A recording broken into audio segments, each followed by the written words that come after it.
One morning, there in her little house, I thought, God, shall I do it? And I asked her if she wanted to get married to me. Little I know it was going to last more than 50 years.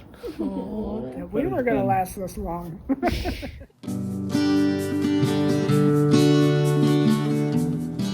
We met at a party, and chance is really something.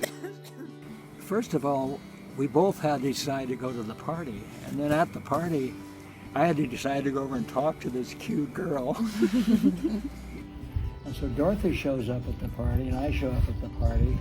In fact, we have a picture of ourselves meeting. I mean, not many people have that, you know. Favorite memory is our wedding. That was certainly together. And that took place in Brazil, in Sao Paulo. I got there after Ralph had been living there almost a year, what turned out to be an extra week because we had to postpone the wedding by a week. We, first of all, had never lived together, so we did a little bit of that before the wedding. And the telephones weren't very good. It was like you had to yell. It was like yelling across a valley in Wales or somewhere. And I said, don't come because we have to postpone the wedding. And evidently all she must have heard was come.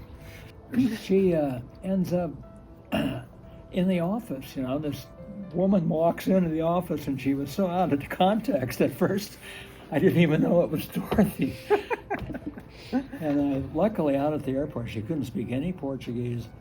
And there was a girl walking by who was a friend of mine who was a travel agent and happened to be there picking up some people. And she heard Dorothy say, would you make an announcement for Hitchcock? She heard the word Hitchcock, said, oh, you must be Dorothy. And she brings her back to town, lets her off at the office. And so that's how Dorothy showed up so unexpectedly. I guess you could say that was the start of what could have been a pretty rocky relationship. So I guess looking back, I have to say we made a go of it, and his brother and sister came down witnessing for him, and my mother and father came down witnessing for me, and it was wonderful. I think we've grown through the years. This might sound kind of strange, but I went on and got a master's degree in counseling, and I feel like that helped me get more of a sense of that I'm a person and I have my rights, and some people in their relationships really don't make it because they've had really an uneven relationship where the man calls all the shots. I give Ralph a lot of credit because he took it. Well, I was so fortunate to get such a neat person to end up living with the rest of my life because I'm not an easy person to get along with. I'm willing to admit that. And she was really good at accepting me the way I am. And of course, she had her little faults too. And flexibility has been one of my prominent characteristics my whole life, is be flexible. And that's what I think makes our relationship really go well, is that part of it was she's just such a wonderful person. My goodness, we leave this place just patting and hugging each other. couldn't have happened any other way.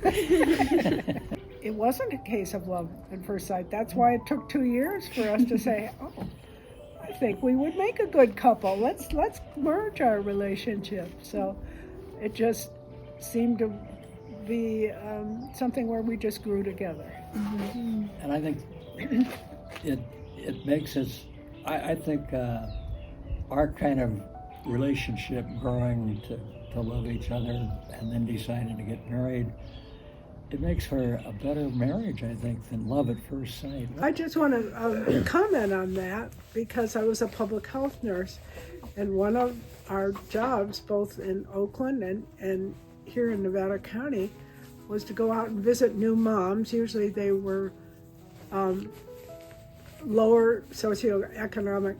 So I would go out and all my knowledge from my education I would dispense, and I'd feel real good about it until I had a child. And I thought, oh my God, where did I have the nerve to give all this advice and think that I knew so much, when doing it, having the child is the best experience anybody can learn from. Being parents, it's been the most meaningful thing in my life. I appreciated the education I got, and as I got older and they got older, I actually went back to school and I learned more, which I appreciated, and that's when I got the master's in counseling. We need a driver's license to drive a car, but anybody can become a parent. Doesn't take any training or aptitude. I think I was a pretty good parent, and that's not my judgment. Our kids just love us. But part of it is my two parents were really good people, and they were just great parents to my brother and I. And the other thing I think that made me a really good parent was I was 36 before I got married, 38 before our first daughter was born. So when I was ready, when it was time to be a parent, I was ready to be a parent. So you guys are gonna get married whenever you want to, but I sure don't recommend getting married when you get right out of high school. Live a little life, and then get married. On my birthday, my 93rd birthday, about a month ago, Dorothy gave me a birthday card where she wrote the sweetest note I've ever gotten in my life. It almost made me cry when I read, what she thought of me and our relationship all these years. It was just so touching. Which brings to mind to me, okay, why don't I say it out loud more often? Because we can go through life making assumptions. Oh, the other person knows. Of course my partner knows that, but saying out loud is really important. Part of it is being fortunate enough to live till you're fairly old and have a long relationship, because in your younger days you don't think of that at all. You start thinking back on, gee, this was pretty wonderful. And there's always room for growth and change, even if we're our age.